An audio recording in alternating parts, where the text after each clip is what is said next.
그럼 떠나보겠습니다.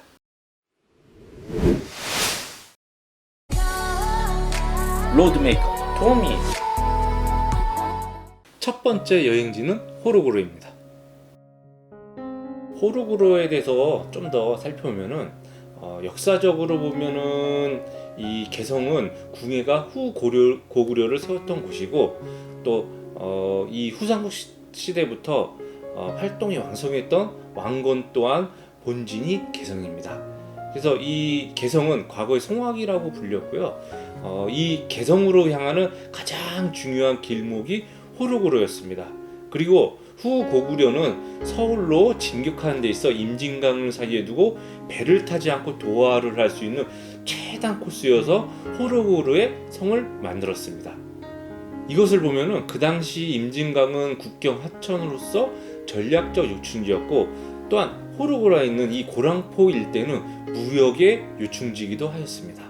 이 호로구로는 이런 후삼국 시대 고려의 창건까지 이런 역사적 이야기뿐만 아니라 임진강의 주상 전리가 너무 멋지게 펼쳐져 있습니다. 그리고 여기서 가장 중요한 거, 이 호로구로를 가장 추천한 이유 중에 하나가 이 가을의 해바라기 밭이 일품입니다. 특히 다른 그런 꽃밭에 비해서 주차도 공짜, 입장료도 공짜였고 그 다음에 이 자연환경이 너무 이쁩니다. 그래서 꼭 호로구로에서 인생사를 남겨보시기 바랍니다. 두 번째 여행지는 경순왕릉입니다. 그 다음 재밌는 후 삼국 역사를 알 수 있는 이 고랑포구 역사관을 가려면 좋지만 아쉽게도 코로나로 실내 관광지는 문을 닫았습니다. 그리고 실제 고랑포구는 지금 현재 일반이 출입 금지 구역이 있어 갈 수는 없습니다. 뭐 아무튼 고랑포구 역사관이든 고랑포구든 현재는 갈 수 없지만 이 역사문화 관광지로 경순왕릉과 연계해서 여행을 하면 좋습니다. 호로구로에서 단 5분밖에 안 걸립니다. 그리고 경순왕릉은 주차장과 화장실도 잘 되어 있어가지고 꼭 함께 연계해서 가보시길 바랍니다. 경순왕릉은 우선 주차장에 도착을 했으면 약 5분 정도는 걸어 들어가야 합니다. 우선 이 경순왕이라는 분이 누구라는 것을 좀 알아볼 필요가 있겠습니다. 경순왕은 신라의 마지막 왕입니다. 신라 왕 중 유일하게 경주가 아닌 이곳 연천에 묘가 있는 왕이기도 합니다. 그런데 왜 경주나 서울도 아니고 연천에 이 묘지가 있을까요?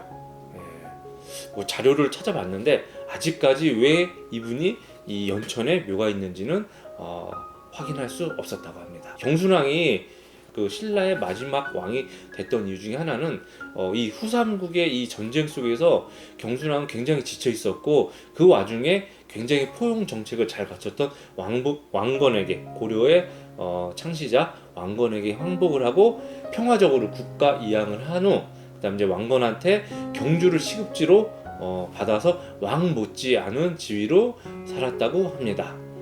그리고 그 묘지 옆에 보면은 비각이 있습니다.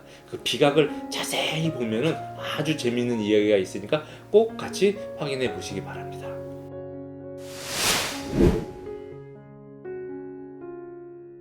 자, 슬슬 이제 오전 여행을 마치고 점심 식사를 할 때가 왔습니다.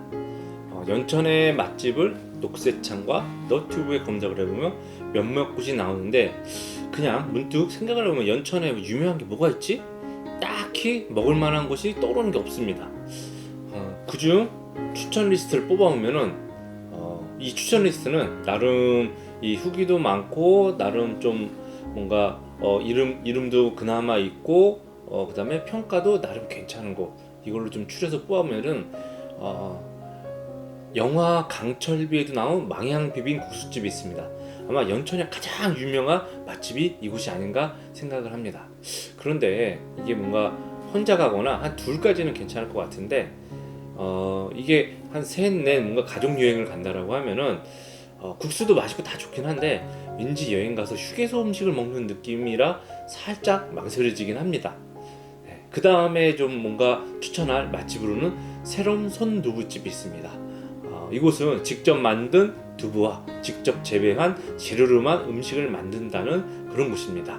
그래서 친절함은 기본이고 음식의 깔끔함, 그다음에 맛 모두가 다 만족스러운 그런 곳이라고 합니다. 그리고 또 유명한 곳이 명심반점. 시내가 작은 연천에서 중국 음식 하나로만 승부 보는 맛집이라고 합니다. 보통 그런 경우 많잖아요. 지방에서는 중국집이라고 하면은 중국 요리도 팔지만 한식, 분식 다 파는 거 아시죠? 예, 그래서 중국 음식으로만 승부하는 맛집이라고 하니 여기도 한번 메모해 두면 좋을 것 같습니다. 그 다음이 1만 원으로, 단돈 만 원으로 25첩의 한정식을 맛볼 수 있는 디미방입니다. 이 반찬뿐만 아니라 여기는 또 돌솥밥이라고 합니다. 야, 그러면 뭐 다양한 사람의 입맛을 맞출 수 있는 그런 곳이죠. 예. 그 다음에 여기는 추천을 해야 될지 말아야 될지 모르겠지만 아무튼 특이한 컨셉으로 유명해진 양평 손두부 식당입니다. 연천이지만 이름은 양평입니다. 양평 손두부 식당입니다. 여기가 특이 컨셉이라고 하는 거는 욕쟁이 할머니가 있는데 그 욕쟁이 할머니의 욕이 별로 유쾌하지 않은 좀 그런 욕이기도 하고, 그다음 무엇보다 사실은 좀 망설여졌던 게 위생이 별로라는 후기를 많이 봐가지고 딱히 추천이라기보다는 이런 정도는 알아두면 좋을 것 같다. 그리고 만약에 간다라고 하면은 레트로를 좋아하는 중년 아저씨들이 2차에 소주 한잔 하러 가는 걸로 하면은 좋을 것 같습니다.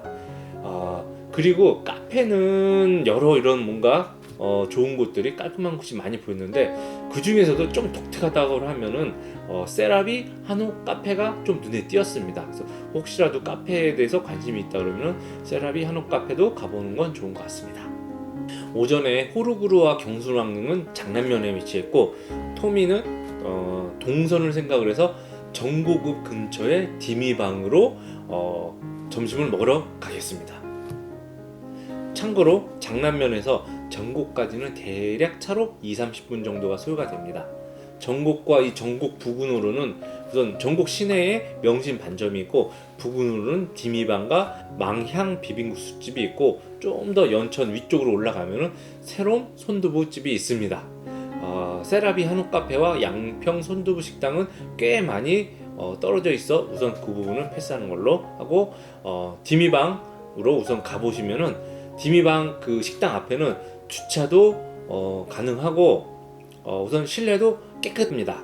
일하시는 분들도 친절해서 여행 가서 뭔가 뭐 괜찮을까 하는 그런 내상 입은 일은 전혀 없습니다. 이 25첩 한정식을 맛볼 수 있는 그것도 단돈 만 원에 즉 가성비로 승부하는 음식점이라고 생각을 합니다. 어디 가서 1만 원에 이런 한정식 먹기 힘들 겁니다. 그 다음에 점심 식사를 마치고 가는 길에 망향 비빔국수집이 근처에 있어서 한번 구경을 갔습니다. 비록 점심을 먹었기 때문에 식사는 하진 않았는데 그냥 지나만 가봐도 굉장히 분위기가 흥미로웠습니다. 딱 봐도 이 주차장 크기가 엄청납니다. 이게 과연 국수집 주차장이 맞나? 근데 이 식사를 하는 곳을 보면은 야, 이렇게 식사를 하는구나. 좀 식사하는 시스템이 좀 특이하기도 하고 이 공간이 참 색다르기도 합니다. 참고로 연천에는 연천군이 또 추천하는 구미라는 9가지 먹거리 리스트도 있습니다. 이것도 좀 아쉬움이 많긴 한데 한번 읊어드리겠습니다. 한강탕, 매운탕, 고대산 오리구이, 연천 닭백숙, 연천 순댓국, 연천 한우, 연천 쌀밥, 연천 두부, 연천 사과, 연천 포도. 먹거리 뭐 한탄강 민물 매운탕 빼고는 딱히 연천에서 유명한 먹거리라고 느껴지는 건 없습니다. 아마 이게 먹거리뿐만 아니라 이 먹거리로 유명한 식당들이 좀 더 많이 알려져야 되지 않나 그런 생각이 듭니다. 연천군이 좀 더 많은 노력을 했으면 좋겠습니다. 세 번째 여행지는 좌상바위입니다. 점심 식사를 마치고 이제 오후에 갈 곳은 연천 제1경에 뽑히는 제인폭포와 함께 지질공원입니다. 우선 지질공원이 형성된 이 한탄강은 약 27만 년 전 북한의 오리산에서 분출한 용암이 굳어지면서 곳곳에 절경을 이루어진 형태입니다. 특히 내륙의 화산지대라 더욱 가치가 있습니다. 27만 년 전이라고 하면은 이게 뭐 어느 시대야? 뭐 흔히에서 뭐 돌도끼 들고 누가 거적 같은 거 하나 입고 뛰어다니는 시대야? 뭐야? 이런 좀 생각이 드는데 다시 한번 우리가 학창 시절에 배운 그거를 좀 다시 한번 되새기면은 약 27만 년 전은 구석기 시대입니다. 그래서 이게 얼마나 오래전 이야기인지 얼마나 오래전에 요 지형이 만들어진 건지 이 선사시대에 대해서 알고 가면 좋겠습니다. 우선 선사시대에서 좀 더 말씀을 드리면은 약 300만 년 전부터 8,000년 전까지를 구석기, 그리고 8,000년부터 기원전 2,000년까지를 신석기, 그리고 2,000년부터 기원전 400년까지를 청동기라고 합니다. 구석기는 왜 구석기일까요? 돌이 옛날 거? 옛날 돌을 써서 구석기? 아닙니다. 구석기는 돌을 깨뜨려서 떼어낸 돌을 사용하여 뗀석기 시대라고 했습니다. 그럼 신석기는 왜 신석기일까요? 그 뗀석기, 그러니까 돌을 깨뜨린 돌을 갈아서 쓰게 되면서 간석기 시대라고 합니다. 그러니까 돌을 그냥 뿌개가지고 그대로 쓴 거와 그걸 갈아가지고 좀 더 날카롭게 쓰게 된 시대, 이걸 가지고 구석기와 신석기를 구분하고 이 두 가지의 석기를 합쳐서 선사시대라고 합니다. 구석기 시대의 특징을 좀 더 살펴보면은 구석기는 사냥과 채집 생활을 하고 동굴 같은 막집에 살았습니다.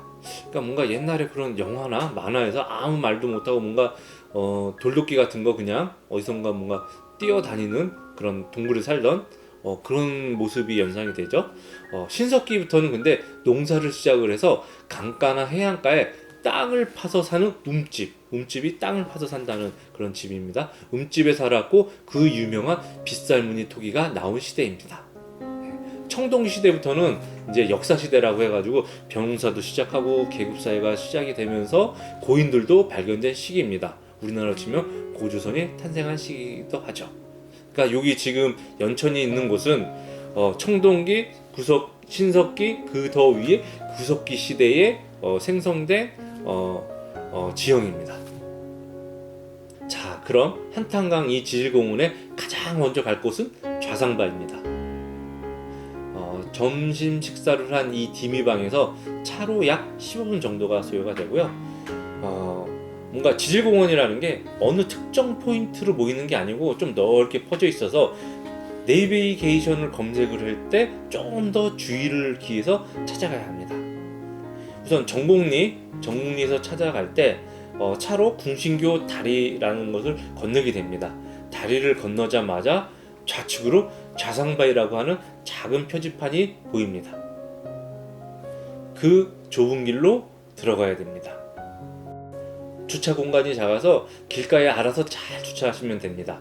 그리고 이 주차장에서 좌상바위 앞까지는 약 5에서 10분 정도는 걸어 들어가면 됩니다.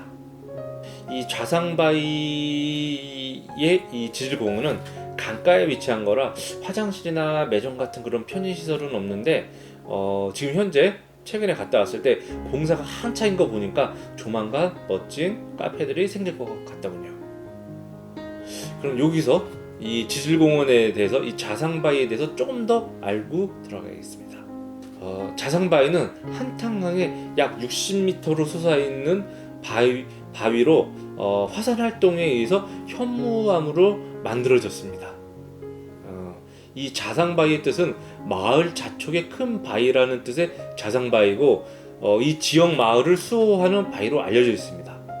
이 바위의 절경뿐만 아니라 이 바위 주변으로는 이 자갈과 모래사장이 굉장히 일반적으로 볼 수 없는 그런 형태를 보이고 있습니다. 그래서 꼭 가시면은 좌상바위뿐만 아니라 강가로 내려가 가지고 그 주변의 풍경도 함께 감상을 해보시기 바랍니다. 네 번째 여행지는 아우라지 백의용암입니다. 자, 다음으로 갈 곳은 아우라지 백의용암입니다. 좌상바위에서 한 3분 거리에 있습니다. 백의용암은 내비게이션으로 검색하면 잘 안 나올 겁니다. 아까 좌상바위로 꺾어 들어갔을 때 아마 메인도로에서 꺾어 들어가는 곳이 있습니다. 그쪽으로 다시 나와가지고 원래 차가 가던 방향으로 좀만 올라가면은 1분도 안 될 것 같은데 약간 올라가다 보면 우측에 작은 표지판과 주차장이 보입니다. 거기가 바로 아우라지 백의용암입니다. 표지가 애매해서 그냥 지나칠 수 있으니까 천천히 가면서 우측을 잘 보시기 바랍니다. 혹시라도 그 백의용암 주소로 검색을 할 때는 경기도 연천군 정곡읍 신담리 17-44로 검색을 해가지고 내비게이션을 검색을 해서 가보시기 바랍니다. 만약에 그 입구를 잘 찾았다면은 그 바로 보이는 주차장 말고 그 아래에 아래까지 내려가시기 바랍니다. 그 아래쪽에는 작게 차를 댈 수 있는 곳도 있고 베개 용암 전망대도 함께 있습니다. 그럼 여기서도 베개 용암에 대해서 좀 더 알고 가겠습니다. 우선 아우라지라는 뜻은 한탄광과 영평천이 만나서 아우라지라는 말이 있는 거고, 그 다음에 베개 용암은 현 모양의 이 마그마가 용암이 굳어진 이 현무암의 모양이 둥근 베개 모양 같다고 해서 베개 용암이라고 합니다. 이게 좀 가까이 가서 보면은 그 실감이 나는데 이 강 건너편을 봐야 돼서 그게 좀 정확히 안 보여서 조금은 아쉬운 곳이긴 합니다.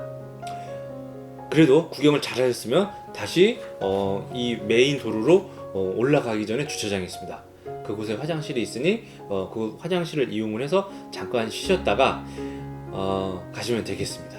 자, 그러면 이제 화장실 일도 보고 잠깐 쉬셨다면은 이제는 그 아우라지 베개 용암에서 이번 지질공원의 가장 메인이 되는 연천 제일경 제인폭포를 향해 가겠습니다. 5번째 여행지는 제인폭포입니다. 제인폭포는 워낙 유명한 곳인 만큼 찾아가기가 매우 쉽습니다. 자상바위 베개 용암이 있는 이 지역에서 약 10분 정도가 소요가 됩니다. 이 제인폭포는 이번에 올해 7월에 유네스코 지질공원으로 선정이 되면서 대폭 바뀌었습니다. 토미가 갔을 때는 한창 공사 중이었는데 아마 10월 중순부터는 아주 멋진 공원 단지로 바뀌어 있을 것 같습니다. 가보시면은 주차장도 널찍하고 화장실과 매점, 편의시설 그리고 해설사도 다 갖출 예정입니다. 그리고 이번에 전망용 스카이워크와 소행국을 연상케 하는 그런 랜드마크 조형물과 분재, 한탄강 댐까지 이어지는 2km의 산책 코스까지 정말 모든 시설이 다 잘 갖춰져 있다면은 이곳에서만 제 생각에는 반나절 이상은 충분히 즐기실 수 있을 것 같습니다. 자, 제인폭포에 대해서 좀 더 알아보겠습니다. 제인폭포는 18m 높이의 현무암 주상절리가 있고 그 아래로 떨어지는 폭포가 굉장히 절경인 곳입니다. 제인폭포에는 두 가지 전설이 전해집니다. 그 중 하나가 이 제인폭포 인근 마을에 금실조끼로 소문난 광대 부부가 살고 있습니다. 이 광대 부부의 남편은 줄을 타는 사람이었고 아내는 굉장히 아름다운 것으로 소문이 나 있었습니다.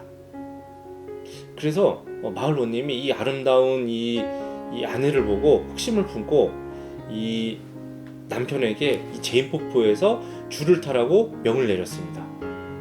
근데 이 남편은 줄을 타던 중에 이 원님이 줄을 끊어버리는 바람에 폭포 아래로 떨어져 그만 숨을 거뒀습니다. 그래서 결국에 그 아내는 원님의 수청을 들게 될 수밖에 없었고 이 아내는 자신의 남편을 생각을 하며 원님의 코를 물어버리고 자결을 했습니다. 그 후로 사람들은 이 마을을 코문이가 산 마을이라고 하여 코문리라고 부르게 되었고 현재 제인폭포 마을인 이 고문리는 이 마을의 이름으로 자리 잡았습니다. 문헌으로 전해지는 이야기는 전설과는 또 다릅니다.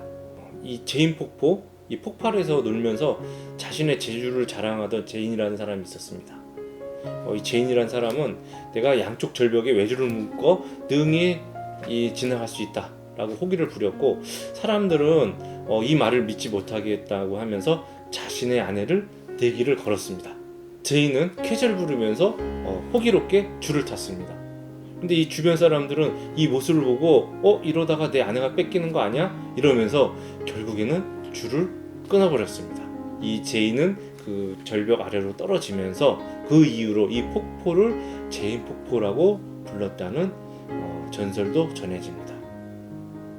이처럼 제인폭포는 이런 아름다운 풍광과 함께 제인이라는 관련된 재미있는 이야기도 전해지고 있습니다. 오늘 연천여행 하루 코스는 이것만 해도 꽤 피곤하실 겁니다. 그때 집으로 들어가실 생각도 하셔야죠. 그럼에도 체력이 조금 남아있다 하면은 내가 그냥 사진만 인증샷만 찍어가지고 시간이 좀 남는다 생각하면은 보너스 관광지를 한 곳 더 소개해드리겠습니다. 바로 연천역 급수탑입니다. 제인폭포에서 약 15분 정도가 소요되고요. 뭔 여행을 와서 급수탑이냐 하실지 모르겠지만 연천역 급수탑이 뭔지 알아보시면 그래도 한번 가볼 만하네? 그런 곳이기도 합니다. 연천역 급수탑은 국가 등록 문화재로 지정이 된 곳입니다. 급수 시설이 얼마나 중요하길래 문화재 지정까지? 원래 기능은 이 1967년까지 증기 기관차에 물을 공급하기 위한 시설로 유지가 되었습니다. 그 이후로도 근데 보존 상태가 좋고, 무엇보다 여기서 중요한 거 6.25 때 총탄 흔적이 그대로 남아서 제가 손으로 그 느낌을 직접 느낄 수가 있습니다. 이번 여행의 연천 여행의 마지막 코스이자 마음이 아픈 안보 유적지이기도 합니다. 자, 그럼 보너스 여행도 여기서 마치겠습니다. 혹시 로컬 푸드 쇼핑을 원하신다면 토미는 개인적으로 전국의 하나로 마트를 추천합니다. 매장도 널찍하고 신선한 농산물을 쇼핑하기도 좋습니다. 자, 그럼 즐거운 여행 되셨나요? 지금까지 로드메이커 토미의 연천 여행이었습니다. 다음에 또 뵙겠습니다. 다음 여행지도 꼭 기대해 주세요.